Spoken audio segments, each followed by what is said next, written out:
Hi and welcome to the home of Melbourne Vernacular. I'm Leanne and this is Scott, and this is our home in Yarraville in the inner city Melbourne suburb. So the house is called Melbourne Vernacular because the term vernacular responds to architecture or art that is really inspired by the conditions of a place, and we've been hugely inspired not just by Yarraville and this location here, but by different designers and organizations across Melbourne that are doing some amazing things in sustainability. So this morning we're going to take you through the home and introduce you to some of the features that we've used and how we've made decisions about designing a sustainable home. Come on through.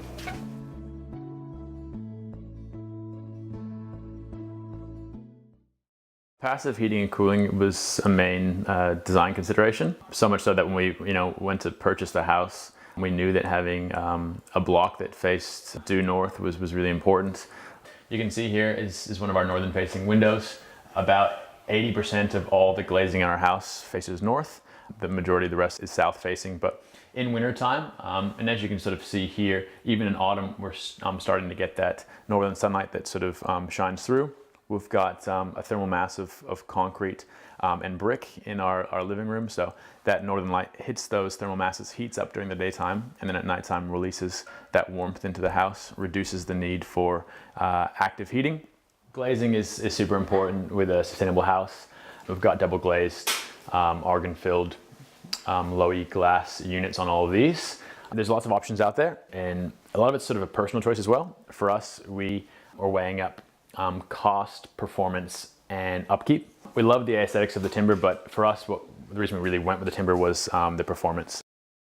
So these red bricks here are sort of a special story for us because when we first purchased the house, the entire backyard was paved in these bricks. And so we pulled them up, cleaned them, and then have reused them for thermal mass. A question we do get often is about using them as a thermal mass, but then not bringing heat back into the house because this brick wall appears to flow all the way outside and does actually receive some western sun.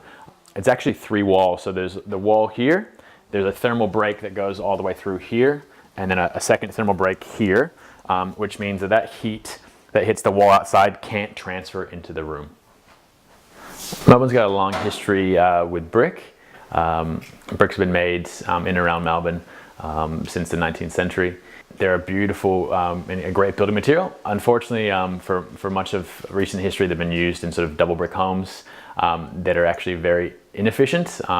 Bricks hold a lot of heat, so what we've done here is what's called reverse brick veneer, where the brick goes on the inside of the house and you've got an insulated wall on the outside. And that means that the heat doesn't get in. But if used in the right locations like we have here in a north-facing room, in wintertime, the sun shines through and hits that brick as a thermal mass. It warms up, and then as the sun goes down in the evening and it cools off, the brick still retains that heat and can radiate it back into the house. You also see on the floor here polished concrete, which is another great heat sink or thermal mass that absorbs that winter sunlight. So we chose to do hydronic heating in the home. Firstly, our house is all electric, and we wanted to be able to use a heat pump form of energy. We use solar energy during the afternoon to heat hot water. Late at night, when we turn on our hydronic panels, runs through the house. They're low to the ground, so they heat the house from the floor up, which is where people actually experience the warmth. And we just love the aesthetic that matched the traditional look of our Victorian cottage. This is sort of, I guess, the engine room of our sustainable home. So we've got our heat pump and our storage tank. So these run our heating and all of our domestic potable hot water. The reason we chose to go with a heat pump is that we wanted to be off of gas. We wanted to have a fully electric home that we could power as much as possible from our solar panels. We run the unit on a timer, and so each day it's running at a time when we're producing peak solar energy on the roof. That allows us to run basically without using any grid energy. There's a number of sustainability designs that were incorporated into the kitchen. So first and foremost, with efficient appliances. Even the sizing of appliances was important for us. I guess the trend is these big fridges that, 2 doors, you can fit a million things in, but we found that actually just led to more food waste. We've got a really small fridge and freezer, we never feel like it's full or packed, and it certainly stops us from wasting food. The countertops here, we used a product called Eco by Constantino. 75% of the materials in this is recycled. We're also a fully electric home, so we've used induction cooking instead of gas. It's a super efficient form of cooking because it heats up instantaneously. So there's no real waste of heat in that cooking, so water will boil in a matter of 20 seconds as opposed to waiting minutes burning gas. With our dishwasher, also our washing machine, those all run on timers and are set up so this will go off usually about 2 o'clock in the afternoon when we're most likely to be producing the majority of our solar energy. These are Haiku made by Big Ass Fans. They're a smart fan, so these fans have the technology to know when you're in the room or leaving the room. They can turn on and off without you having to do so. They also can speak wirelessly to our thermostat. They know what the temperature is in the home and in the bedrooms and can adjust their speed. They know if we're moving into winter or into summer to reverse direction.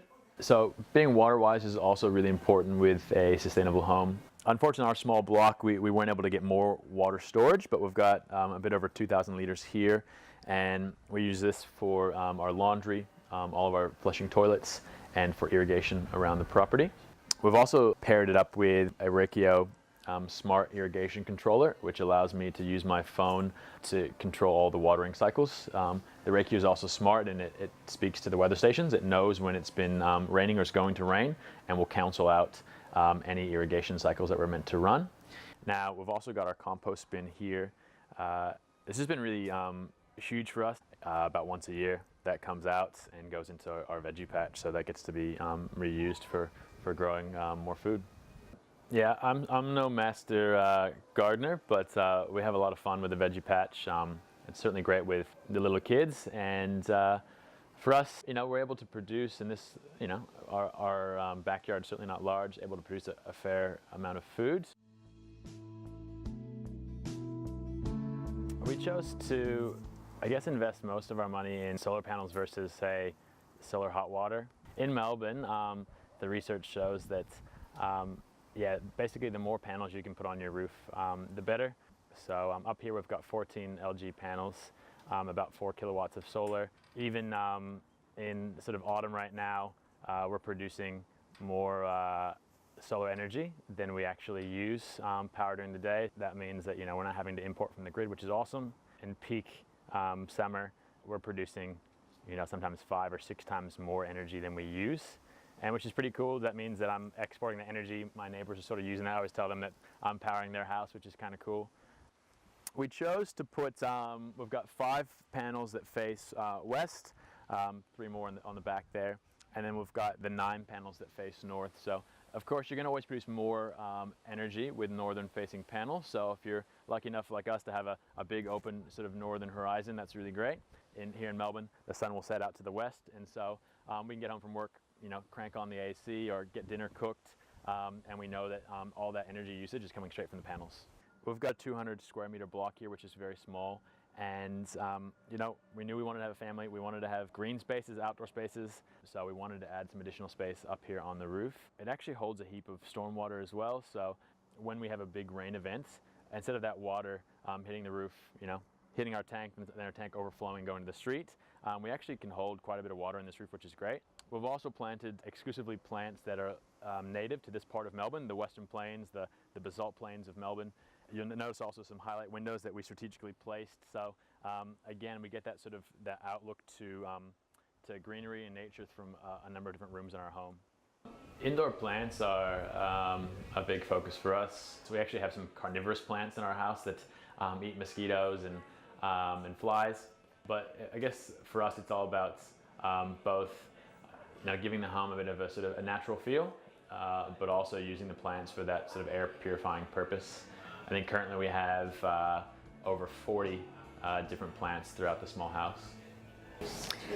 And we hope that you enjoyed the tour of Melbourne Vernacular and that inspired you to think differently about the way we build homes.